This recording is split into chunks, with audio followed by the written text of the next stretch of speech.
छत्रपतींचे 25 वर्ष तब्बल या गडावरती वास्तव्य होते।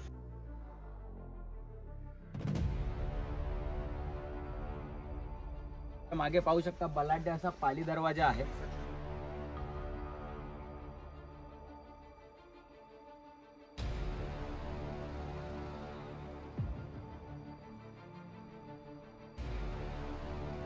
या दोन तोफा पाहावयास मिळतात। पाहू शकता ही मोठी तोफ आहे, ती ब्रिटिश बांधणीतील तोफ असावी।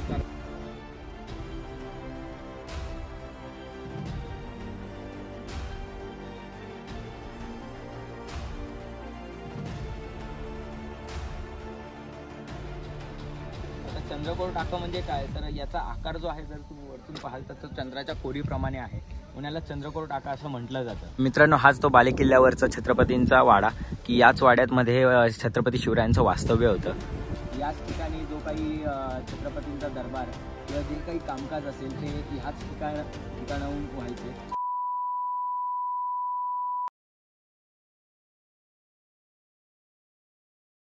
राजमाता आऊसाहेब जिजाऊ यांच्या स्वप्नातील हिंदवी स्वराज्य स्थापन करण्यासाठी सह्याद्रीतल्या दऱ्याखोऱ्यातील असंख्य शूरवीर मावळ्यांनी आपल्या घरादारावरती पाणी सोडून आपल्या प्राणांची आहुती दिली। रयतेचे स्वराज्य स्थापन करण्यास छत्रपतींना साथ दिली। याच छत्रपतींच्या स्वराज्याची पहिली राजधानी म्हणून ज्या किल्ल्याने मान मिळवला तो म्हणजेच गडांचा राजा आणि राजांचा गड असा किल्ले राजगड। मंडळी, तर पुन्हा एकदा स्वागत आहे तुमचं आपल्या मराठमोळा यूट्यूब चॅनलमध्ये अकिंग ब्लॉग्समध्ये। तर नेहमीप्रमाणे आज आपण निघालेलो आहोत सह्याद्रीमध्ये भटकंती करायला, आणि आज आपल्या भटकंतीतील किल्ले असणार आहेत स्वराज्यातील दोन अतिशय महत्त्वाचे किल्ले। ते म्हणजे स्वराज्याची पहिली राजधानी किल्ले राजगड, आणि जो छत्रपतींनी स्वराज्यात पहिला किल्ला दाखल केला तो म्हणजे किल्ले तोरणा। तर आपली गाडी आलेली आहे, संपूर्ण स्वराज्याची टीम आलेली आहे। आता आपल्या प्रवासाला आता आपण सुरुवात करतोय।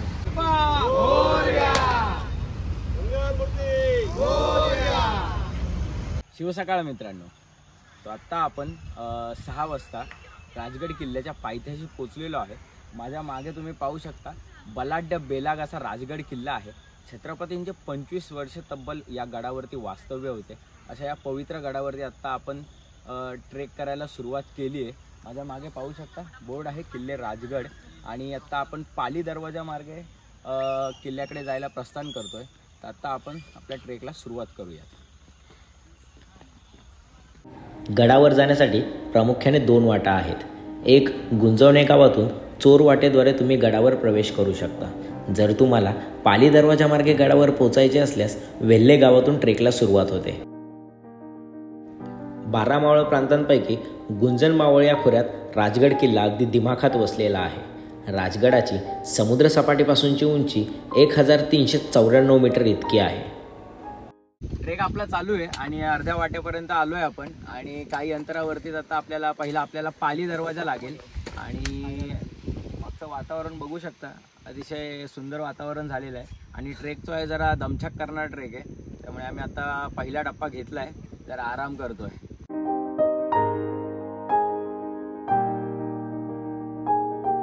मित्रांनो, आणि पायवाटेचा मार्ग आपला संपलेला आहे आणि आता पायरी मार्ग चालू झालाय। माझ्या मागे पाहू शकता हा पायरी मार्ग आहे, हा आपल्याला पाली दरवाजापर्यंत घेऊन जातो।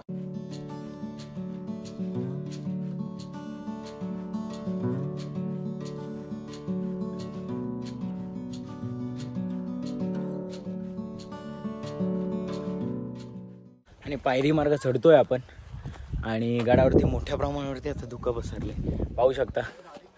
आणि पायरी मार्ग सुद्धा दमछाक करणार आहे, कारण की पायरीचं जे अंतर आहे ते सुद्धा मोठ्या पायऱ्या आहेत। आणि पाली दरवाजाकडे जाणारी ही वाट पाहू शकता।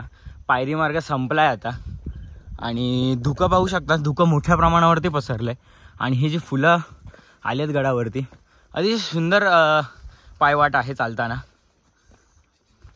आणि ट्रेक चालू आहे आता तटबंदी आपल्याला दिसायला सुरुवात झाली आहे, आणि हा पायरी मार्ग पाहू शकता, आणि धुकं मोठ्या प्रमाणावरती पसरले मागे पाहू शकता।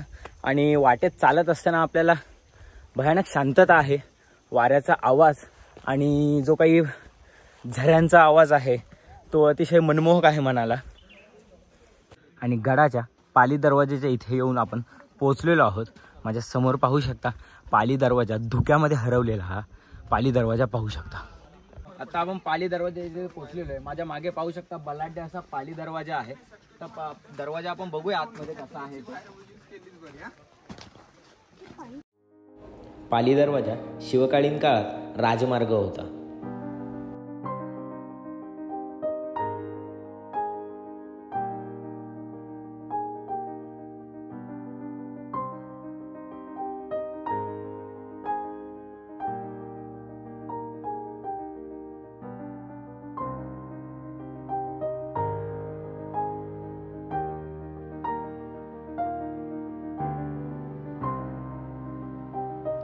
दरवाजातून आतमध्ये येताच समोरच आपल्याला भरभक्कम अशी तटबंदी पाहावयास मिळते।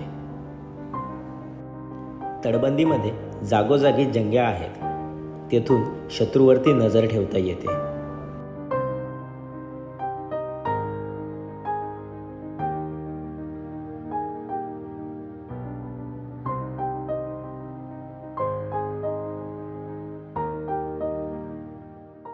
दरवाजातून आता आपण प्रवेश केलाय आणि आता आपण पुन्हा वरती चाललोय।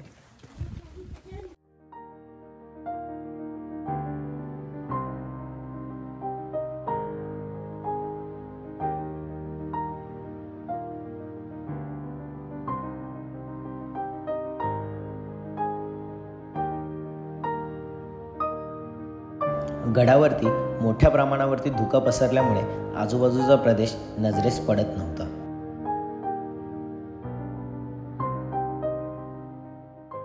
मित्रांनो, पाली दरवाजापासून आपण आतमध्ये आलोय आणि असाच पायरी मार्ग आहे। माझ्या हाताला बघू शकता आपण तिकडे जाऊन आलोय। एक छोटासा दरवाजा आहे तो आपल्याला पाली दरवाजाच्या वरती घेऊन जातो आणि हा मार्ग पाहू शकता दोन्ही साईडला भरभक्कम अशी तटबंदी आहे आणि मध्ये पायरी मार्ग आहे आणि समोरच आपल्याला किल्ल्याचा दुसरा दरवाजा म्हणजे मुख्य दरवाजा आहे। तर तो आता आपण पाहूया। पाली दरवाजापासून आपण वरती आलोय आणि हा गडाचा दुसरा प्रवेशद्वार आपल्याला लागलाय। तर आपण हा प्रवेशद्वार पाहू शकता। दोन्ही साईडला अजून एक भरभक्कम बुरुज आहे आणि त्या बुरुजांच्या मधोमध प्रवेशद्वार आहे। तर आता आपण प्रवेशद्वारातून आतमध्ये प्रवेश करूया। प्रवेशद्वाराच्या वरती पाहू शकता मध्ये आपल्या कलशाचं प्रतीक आहे। महादरवाजाच्या सुरक्षितेसाठी 2 बुलंद बुरुज महादरवाजाच्या दोन्ही बाजूस उभे आहेत।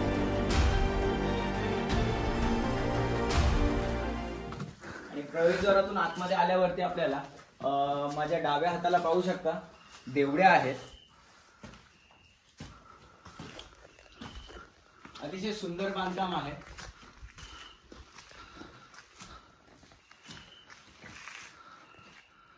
आणि प्रवेशद्वाराच्या उजव्या बाजूला देखील पाहू शकता ही देवळी आहे। आता आपण या वाटेने किल्ल्याकडे प्रस्थान करतोय। राजगड किल्ल्याच्या उत्तरेस पद्मावती माची, पूर्वेला सुवेळा माची व नैऋत्येस संजीवनी माची आहे।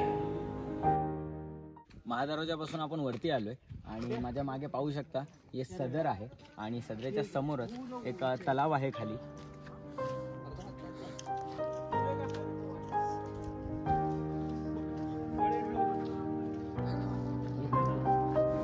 सदरेची ही वास्तू आजही सुस्थितीत आहे। सदरेच्या बाहेरील बाजूस तळघरात जाण्यासाठी छोटीशी वाट लागते।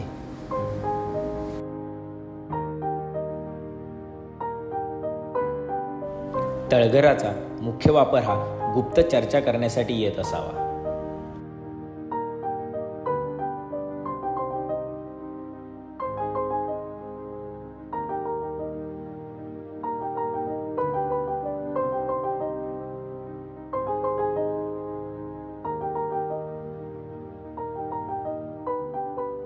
आणि सदरेच्या आतील बांधकाम देखील आजही सुस्थितीत पाहावयास मिळते।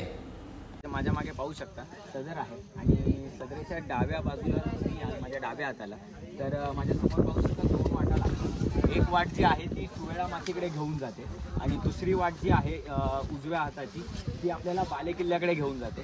तर प्रथम आपण बाले किल्ल्याकडे जाणार आहोत आणि बाले किल्ल्यावरतून आल्यावरती आपण नंतर सुवेळा माचीकडे जाणार आहोत। बाले किल्ल्याच्या वाटेकडे जात असताना थोड्याच सदरेपासून थोड्याच अंतरावरती तुम्ही पुढे चालत याल तर उजव्या हाताला तुम्हाला या 2 तोफा पाहावयास मिळतात। पाहू शकता ही जी मोठी तोफ आहे ती ब्रिटिश बांधणीतील तोफ असावी, कारण की याच्यावरती ब्रिटिशकालीन काही आकडे लिहिलेले आहेत. आणि ही आपली मराठाकालीन तोफ असावी, कारण की याची बांधणी जी आहे ती आपल्या मराठा स्थापत्य शैलीतली तोफ असावी. तर पाहू शकता 2 तोफा. तोफा पाहून झाल्यावरती तुम्ही पुन्हा त्याच वाटेने समोर चालत या. पुन्हा तुम्हाला 2 वाटा लागतात. ही उजव्या हाताची जी वाट आहे ती आपल्याला संजीवनी माचीकडे घेऊन जाते आणि डाव्या हाताची वाट बालेकिल्ल्याकडे घेऊन जाते. बालेकिल्ल्याकडे जातोय आपण आणि त्याच वाटेवरती आपल्याला हे एक दरवाजा सदृश्य काही बांधकाम आपल्याला पाहावयास मिळतं. आता संपूर्णपणे बांधकाम पडलेलं आहे, फक्त अर्धच पाहू शकता तुम्ही. दोन्ही साईडला अर्धच बांधकाम शिल्लक आहे, पण कदाचित हा दरवाजाच असावा, कारण की त्याच्या बांधणीवरून कमान वगैरे दिसतीये, त्यामुळे आपण अंदाज लावू शकतो की हा दरवाजाच असावा. बालेकिल्ल्याकडे जातोय आता आपण आणि माझ्या एका साईडला पाहू शकता संपूर्णपणे कातळ कडा आहे आणि एका साईडला खोल दरी आहे. तर छोटीशी पायवाट आहे बालेकिल्ल्याकडे जायला. आणि बालेकिल्ल्याकडे जाणारी जी पायवाट होती ती आता संपलेली आहे आणि हा आता रॉक पॅच चालू झालेला आहे. पाहू शकता वाट एकदम छोटीशी आहे, बाजूला रेलिंग्स लावलेत, त्यामुळे आता एकदम सांभाळून आपण गेलं पाहिजे. आणि पाहू शकता ही अत्यंत खडतर वाट आहे आणि एकदम छोटी वाट आहे बालेकिल्ल्याकडे जाणारी. तर रेलिंग्सला तुम्ही सपोर्ट देऊन वरती चढू शकता. राजगड किल्ल्याचे पूर्वेचे नाव मुरुंब देवाचा डोंगर असे होते. अहमदनगरच्या निजामाने हा डोंगर ताब्यात घेतला. त्यानंतर त्याला गडाचे स्वरूप प्राप्त झाले. 1645 मध्ये छत्रपती शिवाजी महाराजांनी किल्ला ताब्यात घेऊन त्यावर बांधकामास सुरुवात केली व त्यास राजधानीचे स्वरूप प्राप्त करून दिले. जवळजवळ 25 वर्ष स्वराज्याची राजधानी म्हणून राजगड किल्ल्याने कारभार सांभाळला. बालेकिल्ल्याकडे जात असताना धुक्यामध्ये हरवलेली सुवेळामाची नजरेस पडली. सुवेळामाचीचे हे दृश्य पाहून डोळे अगदी दिपावून गेले. बालेकिल्ल्याकडे येत असताना आपल्याला पहिली कमान लागलेली, त्याच्यानंतर आपल्याला दुसरा रॉक पॅच लागला. तो रॉक पॅच तुम्ही सांभाळून क्रॉस केला पाहिजे, कारण की अतिशय छोटी जागा आहे. एका वेळी एकच व्यक्ती एकतर वरती चढू शकतो किंवा वरतून खाली येऊ शकतो. तर तो रॉक पॅच आपण सांभाळून क्रॉस केलेला आहे. आणि त्याच्यानंतर आपल्याला बालेकिल्ल्याकडे जायला ही दुसरी एक कमान लागलेली आहे, याची सुद्धा पडझड झालेली आहे. ही कमान क्रॉस केल्यावरती आपल्याला वरती बालेकिल्ल्याचा महादरवाजा आहे. तर आता आपण वरती जाऊयात. कमानीतून आतमध्ये आल्यावरती कातळामध्ये कोरलेली एक देवळी लागते. कदाचित ही चौकी पाहऱ्याची जागा असावी. कमान पाहून थोडे पुढे आल्यावरती बालेकिल्ल्याचा महादरवाजा नजरेस पडला. अतिशय भरभक्कम आणि बलाढ्य असा बालेकिल्ल्याचा महाप्रवेशद्वार आहे.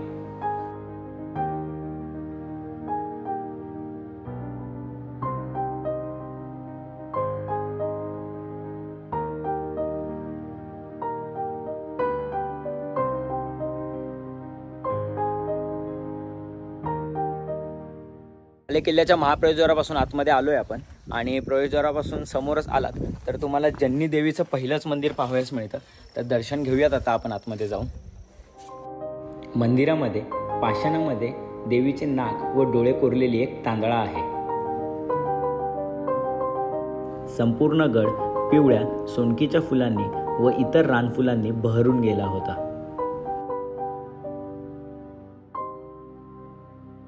ज्यापासून आपण वरती आलोय आणि जन्नी देवीचं दर्शन घेतलंय आणि जन्नी देवीचं दर्शन घेऊन आपण त्याच वाटेने पुढे आल्यावरती आपल्याला चंद्रकोर टाकं लागतं. आता चंद्रकोर टाकं म्हणजे काय, तर याचा आकार जो आहे जर तुम्ही वरतून पाहाल तर तो चंद्राच्या कोरीप्रमाणे आहे, म्हणून याला चंद्रकोर टाका असं म्हटलं जातं.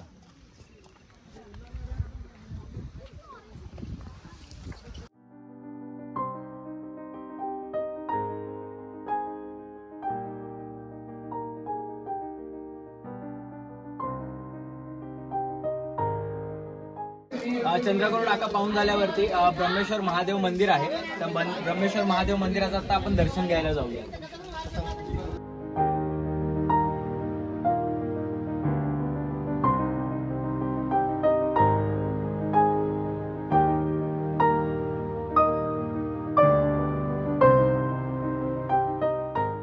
ब्रह्मेश्वर महादेवाचं दर्शन घेऊन आपण जिथे राजवाड्याचे अवशेष आहेत महाराजांच्या ते बघण्यास आपण निघालो आहोत. आणि ब्रह्मेश्वर मंदिराच्या मागेच एक 3 पाण्याची टाकी आहेत. आजही चांगल्या स्थितीत आहेत. टाक्यातलं पाणी तुम्ही पिऊ शकता. इथे 2 आहेत आणि ह्या बाजूला एक आहे.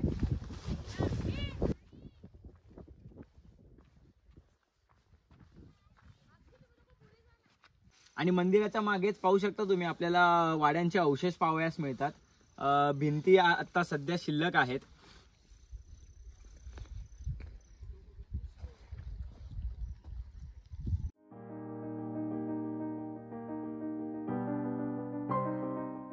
आणि बालेकिल्ल्यातील आता आपण शेवटच्या बुरुजाकडे चाललेलो आहोत. माझ्या मागे पाहू शकता बुरुज आहे, पण आता सध्या धुक्यामध्ये पूर्णपणे तो हरवलेला आहे. आता आपण बुरुज पाहूयात जाऊ. मित्रांनो, बुरुजावरती आता आपण आलेलो आहोत आणि माझ्या मागे पाहू शकता बुरुजावरतून आपल्याला समोर पद्मावती मंदिर, पद्मावती तलाव या बुरुजावरून पाहावयास मिळतो. पण आता सध्या धुकं इतकं आहे की आपल्याला समोर काहीच दिसत नाहीये. त्यामुळे इथून जो व्ह्यू आहे तो आपण मिस करतोय. अतिशय बलाढ्य असा आजही चांगल्या स्थितीत आहे बुरुज पाहू शकता.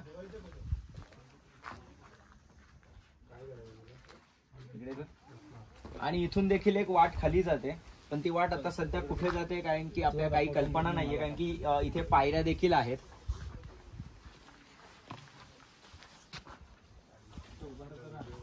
मित्रांनो, हाच तो बालेकिल्ल्यावरचा छत्रपतींचा वाडा, की याच वाड्यामध्ये छत्रपती शिवरायांचं वास्तव्य होतं.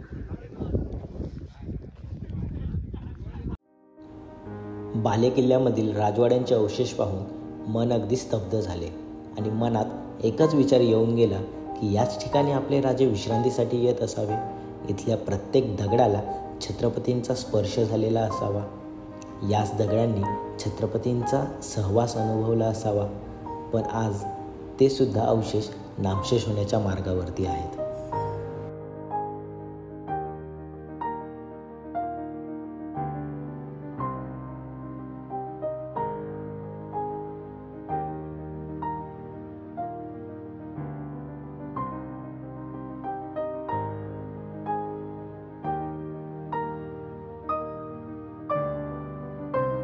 च्या आजूबाजूलाच अजून देखील बांधकामाचे अवशेष आहेत. छत्रपतींचा जो राणीवसा होता त्या राणीवसांच्या वाड्यांचे अवशेष देखील याच भागात आहेत.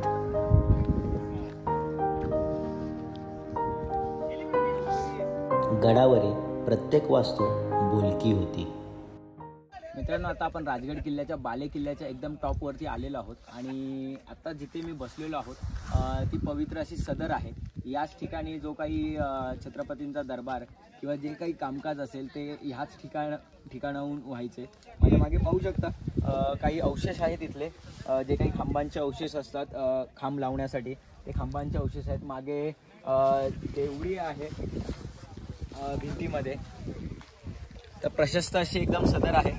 याच्याच मागे पाहू शकता तुम्ही जिथे छत्रपती स्वतः जिथे वास्तव करायचे तो वाडा देखील आहे. तो वाडा देखील आपण बघितला. छत्रपतींचे संपूर्ण कुटुंब व छत्रपती या किल्ल्यावरती तब्बल 25 वर्ष त्यांचं वास्तव्य होतं. तर अशा छत्रपतींच्या पदस्पर्शाने पावन झालेला किल्ले राजगडची भ्रमंती आपण करतोय. तर व्हिडिओ शेवटपर्यंत पहा. आणि आता आपण बालेकिल्ला उतरायला घेतोय आणि आता आपण माची बघायला चाललेलो आहोत.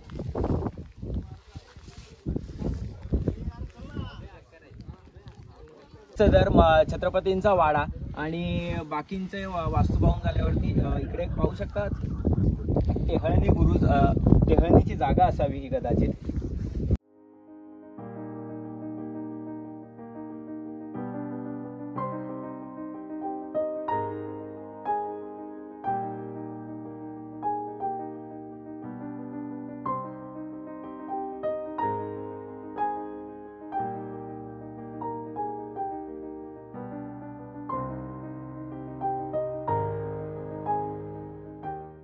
आणि मित्रांनो, आत्ता आपण बालेकिल्ला उतरलेलो आहेत आणि आत्ता आपण बालेकिल्ला उतरून सुवेळा माचीकडे चाललो आहे. आणि बालेकिल्ल्यावरती जर तुम्हाला जायचं असल्यास सकाळी लवकर तुम्ही राजगडावरती या, कारण की जी वाट आहे ती अत्यंत छोटी वाट आहे. त्यामुळे तिथे सांभाळून गेलं पाहिजे, कारण की वाट छोटी असल्यामुळे एका वेळी एकच व्यक्ती वरती जाऊ शकतो किंवा खाली येऊ शकतो. राजगड किल्ला प्रामुख्याने 4 भागांमध्ये विभागला गेला आहे. तो म्हणजे पहिला बालेकिल्ला, दुसरी संजीवनी माची, तिसरी पद्मावती माची आणि चौथी सुवेळा माची. तर मित्रांनो, गडावरील इतर वास्तू आपण राजगड किल्ल्याच्या पुढील भागामध्ये पाहणार आहोत. तर लवकरच भेटू राजगड किल्ला भाग 2 मध्ये.